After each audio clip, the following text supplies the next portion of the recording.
khususnya di Nichietsu. Ya, kalau memang tadi dari saran dari Bapak eh, bahwa tolong dijelaskan seril-rilnya, mohon bantuannya untuk menjelaskan seril-rilnya supaya anak-anak yang berangkat benar-benar anak-anak yang punya kapasitas untuk bisa diberangkatkan. Benar-benar yang tadi Bapak bilang bahwa mentalitinya harus kuat, gitu. Apakah betul-betul secara mentality mereka bisa berangkat selama 3 tahun nih? Ini yang harus kita cek ke anak-anaknya masing-masing.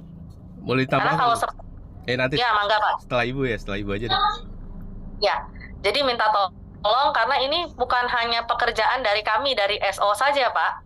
Perlu Bapak Ibu ketahui bahwa kami pastinya punya ikatan dengan pihak lembaga bahasa Jepangnya, ya, lembaga bahasa Jepangnya, dan kami mengambil anak-anak ini kan dari pihak lembaga bahasa Jepang.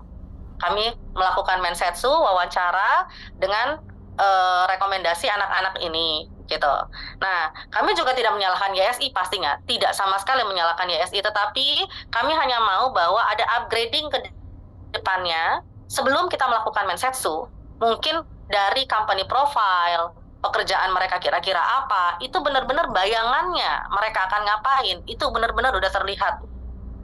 Karena ada juga anak-anak YSI yang kuat-kuat itu ada juga. Gitu, secara mental mereka kuat, secara fisik mereka kuat. Gitu. Jadi ini kan tergantung dari apakah mereka mau menjalankan atau tidak menjalankan.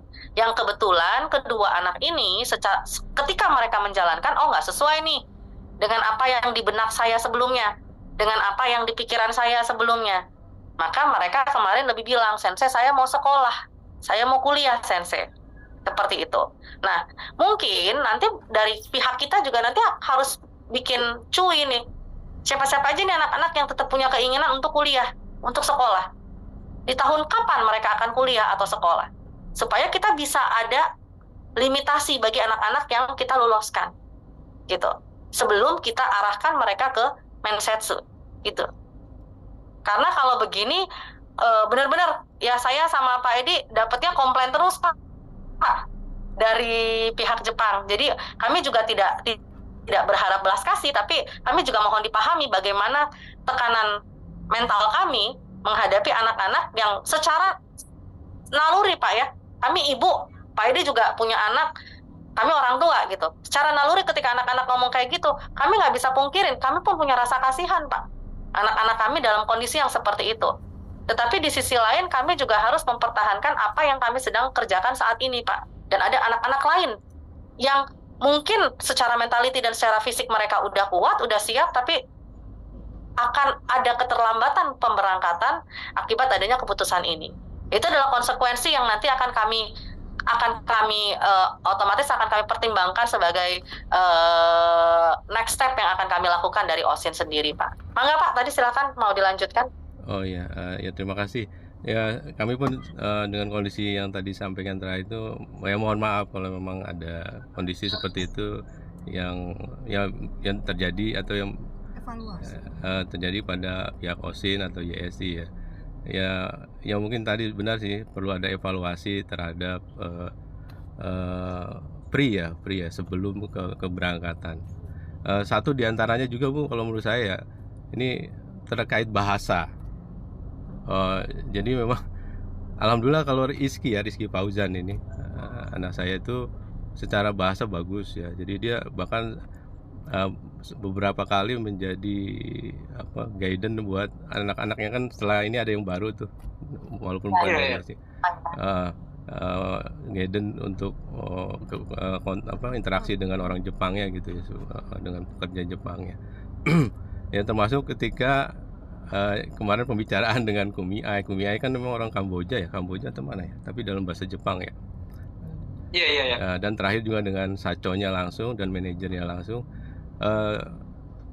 Ya sebenarnya sih dari sisi bahasa alhamdulillah Iski bisa menyampaikan ya seperti apa yang harus disampaikan, walaupun mungkin the real yang seharusnya tadi secara physically, mentally yang memang ada terbatasan saat ini gitu ya.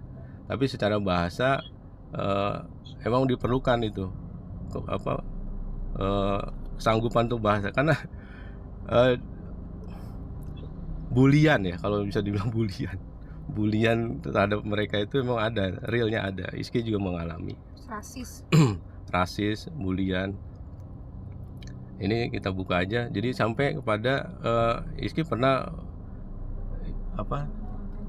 Iya, maksudnya apa ya? Secara mentally dia sedih, dia tahu dia tuh orang-orang Jepang tuh berbahasa apa ketika dia ngomong ke kitanya gitu, ke orang-orang Indonesia. Kok kasar amat, kok kasar, cuma apa ya itu hanya bisa dipendam gitu, karena itu mungkin bagian juga. Terus tugas-tugas orang Jepang dia yang ngerjain. Ya satu sisi juga memang ada yang karena Iski paling muda. Ya dalam hal ini karena Iski paling muda ya, 19 tahun, dia juga ada pekerjaan-pekerjaan yang sebenarnya yang harusnya dikerjakan oleh orang Jepang ya, cuma karena Iski masih muda ya, dia yang harus kerjakan gitu, sampai misalkan pulang dia harus kembali ke gudang membereskan peralatan gitu sampai malam. Dan itu tidak dihitung lembur.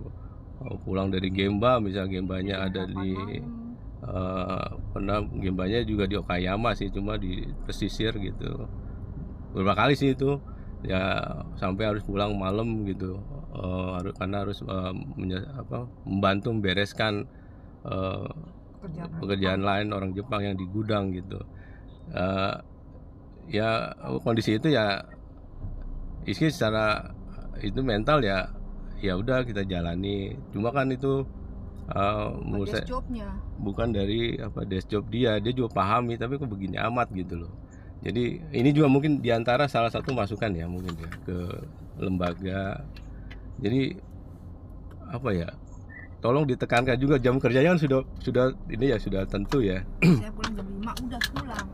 Jadi jam 5 selesai misalkan ya sudah itu pulang.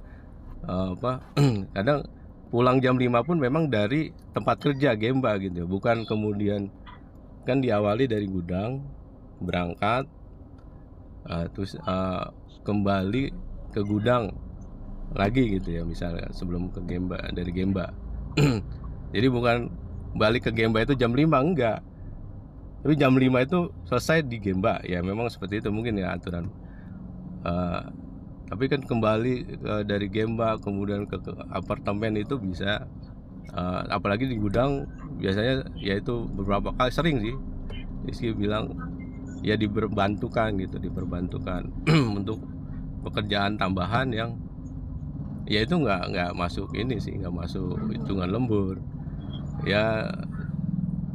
Ya nggak tahu, mungkin perlu ada keberanian untuk ngomong, perlu ada keberanian untuk mengungkapkan gitu, untuk memperlihatkan ini prosedurnya jam kerja habis loh gitu misalkan. Tapi kan karena Iski masih muda, mungkin Anugrah juga baru gitu kan, mungkin mengikuti aja gitu. Nah, saya pikir ini penting juga gitu untuk bahwa kita kan profesional juga, maksudnya bekerja sesuai dengan prosedur itu ya, jam kerja. Ya diharapkan sih juga anak-anak kita ada pengetahuan untuk itu di sini gitu. Jadi ketika ada itu, bisakah atau bolehkah kita berbicara langsung gitu, untuk tidak menerima kerjaan tambahan tanpa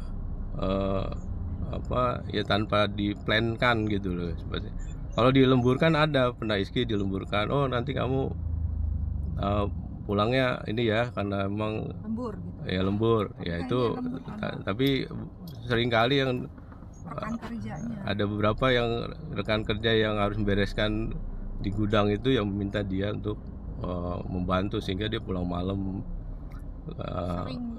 Ya seringkali, terlebih terakhir kan kondisi musim dingin tuh malam-malam belum makan apa. Ya itu kondisi real ya, kita cerita bahwa kondisi real gitu. Jadi pertama bahasa mungkin perlu dimantapkan, terus dari pengetahuan sistem kerja juga ya gitu. Dan poinnya sih keberanian untuk, bukan berani melawan ya, tapi berani untuk sesuai dengan prosedur gitu loh, untuk bicara. Maksudnya ada treatment di sininya. Kamu nanti kalau jam kerja sampai gini, kalau memang ada kerja tambahan kamu bilang misalkan. Ini udah di luar pekerjaan nih, udah di jam kerja gitu. Karena kan itu pun berlaku di sini ya, di Indonesia bukan begitu. Kita kan akan bilang ke ke pimpinan, ini kita bekerja ini apa ini kan, karena sudah di luar jam kerja seharusnya gitu. Itu sih tambahan saya, bahasa terus ya